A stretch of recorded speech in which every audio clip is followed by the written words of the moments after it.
Saludos everybody, welcome back to Decent Shirt, where we play cards while we wear decent shirts. And for today's video, we have an amazing clash between two of the biggest titans currently in the game. We have both Thunder, Zeus, and all his champions ready to fight and swing very hard up against none other than the latest top 4 big deck to come out of the last tournament, which is Antitan, which just got some new nice toys with the Hermes package. Who will make it out on top? Only one way to find out. Let's head on to the video. Alrighty, and for this first match, I'm really excited to show off. I've been thinking about this deck that I'm gonna be piloting for a while now. I think that Firestorm gave a lot of tools for Antitan that a lot of people are not talking about just yet, and we're gonna see it in action hopefully in this video. But we can't understate how powerful Zeus has become, or like Thunder decks have become, thanks to the new support Thunder. It always lacked the numbers, and always Zeus was there to try to help with that. But now we have ELESTRALS that actually buff up their attack quite a bit, and this does make it so the deck can play mainly Thunder cards and not so much rely on other elements to really get their beaters out. We do have some really cool combos. Some of them are very telegraphed, so that's one thing that the opponent is going to have to think about when he plays with this deck. But overall, I gotta say that this is looking like a pretty stacked hand. He does have Titano Strike. He does have Zeus's Skull and a Zeus in hand, so that's a great starting hand. But let's focus on my turn, which I start off with a Spined Champion of Hermes, which is the new searcher for the Hermes Divine. And if you're not familiar with what Hermes does, it basically allows you to send any wind celestial to the underworld. And you're gonna see me send a Dracodoodle. Now, the reason for this is because I'm trying to set up for the following turn to be able to special cast the Dracodoodle when I send a Cockadoodle. And we're gonna possibly see that in the next turn. And right now, we're just seeing me go through, making sure that I count all the spirits that I lost this turn. I did forget to mention that we did, I believe, start with mulligans, so there's that to consider. And I probably see the worst card I could have seen after going for the Hermes, and that is the Titano Strike. The Titano Strike Champion of Zeus is a very strong card. If Lavalith was already a very strong card, then this, even though it's a little bit more expensive, it's a lot easier to achieve. It allows you to search for a Thunderstorm. So basically, it forces the opponent to have to go against that without you really committing to having your Thunderstorm in hand. So right now, I'm like really thinking, oh boy, he's gonna destroy my Hermes, and that's probably going to stop the combo. So I'm thinking, okay, what can I do from here? I'm thinking, okay, there's gonna be other lines. Hopefully I can draw into another Hermes. But as we can see, we're gonna see him go for the Thunderstorm into the back row. So interesting enough, he went for the back row, which was an Earthquake, so I did bluff it. You're gonna see that this deck does have plenty of ways of removal. So while Earthquake is a great card in the deck, it doesn't really have to be like prioritized. And here we're seeing that he's going for the Zeus. He almost tried to go for the Zeus's Skull without the Zeus, but we do see him go for it after I call him out on that.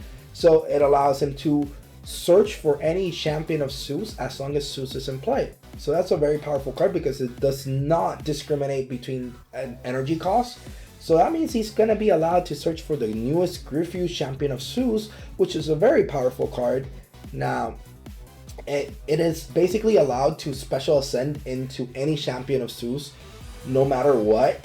And the only condition is that you have to have a champion of Zeus, that you have to ascend over a champion of Zeus, and it has to be properly enchanted. But that's really strong, especially because when it is casted, it allows you to lower the attack of all ELESTRALs on your opponent's side -3, almost as a Zeus for every ELESTRAL. Now, he did go for the Griffuse. Personally, I think that he could have just gone for the Zeus and maybe just added an additional spirit to the Zeus. I don't think that it was necessary to go for the Griffuse to out my Spineth, but alas, here we are. Maybe he just wanted to have a big body on board, and it doesn't seem like he had other champions of Zeus in hand from what I'm seeing. I'm not quite sure, I can't really recall here, but basically if he had more than one champion of Zeus in hand, then it probably is better to just keep the Griffuse to respond to whatever I would respond after he outed these Spinehead. But since he did not destroy my Hermes, I am able to go for the Cockatoodle Drackadoodle combo that I was talking about. When Cockatoodle is sent to the underworld, I get to target a card and suppress it, so I'm going to suppress the Griffuse, and that is very important for this combo. And as you can see, it also allows my Drackadoodle to be special cast from the underworld, and for every suppressed card on the field, it gets +2. But it doesn't end there, because I do have the combo, which is the Arbud, and this is going to be a very strong combo moving forward, because we now have access to Champion of Artemis Spectres.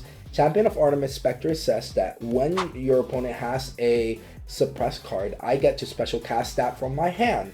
That is insane, especially because it enables the Arbud combo, which, as you're going to see there, I'm going to disenchant from my Spectres that I just searched to then ascend into Arvarum, which is gonna allow me to search for another Insectoid, which is going to allow me to go for the other copy of the Champion of Artemis Spectres.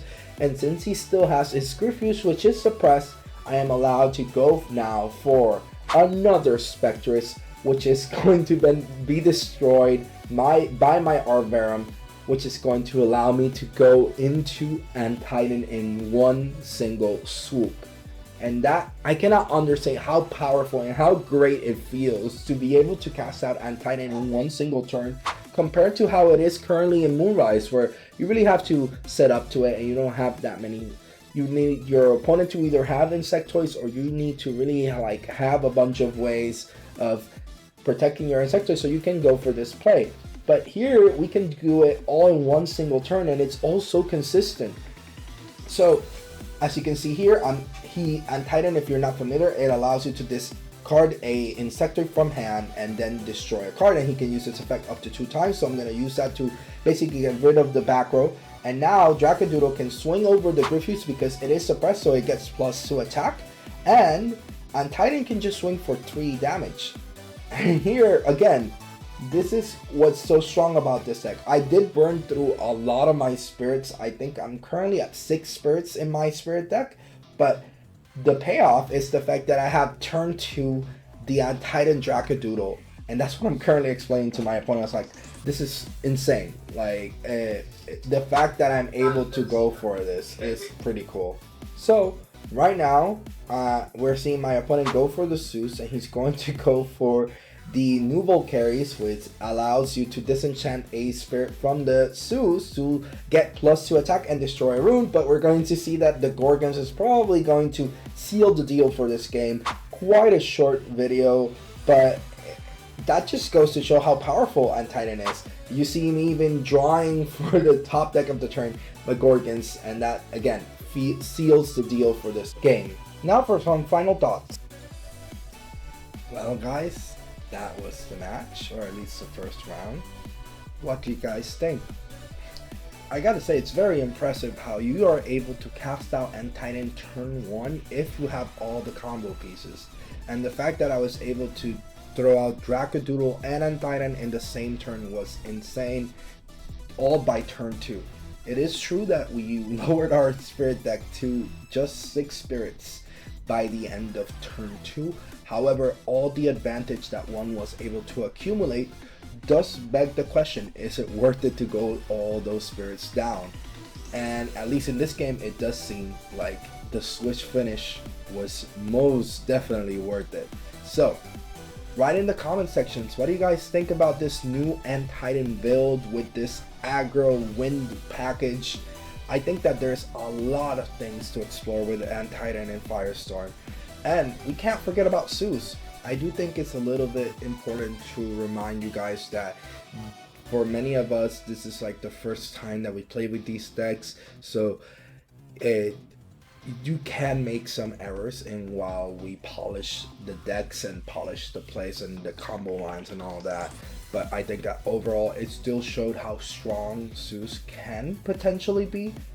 and just goes to show just again why Antitan was so strong, because it was able to out that in such a great fashion. So just keep that in mind. My friend here was able to throw out the Griffus in one swift play with the Zeus Skull, and there's a lot of good things that I don't think were shown in this video that I'm sure that we could possibly see in a future video. But again, you're gonna have to stick around to find out. So that will be all from me, Decent Shirt, sign it out.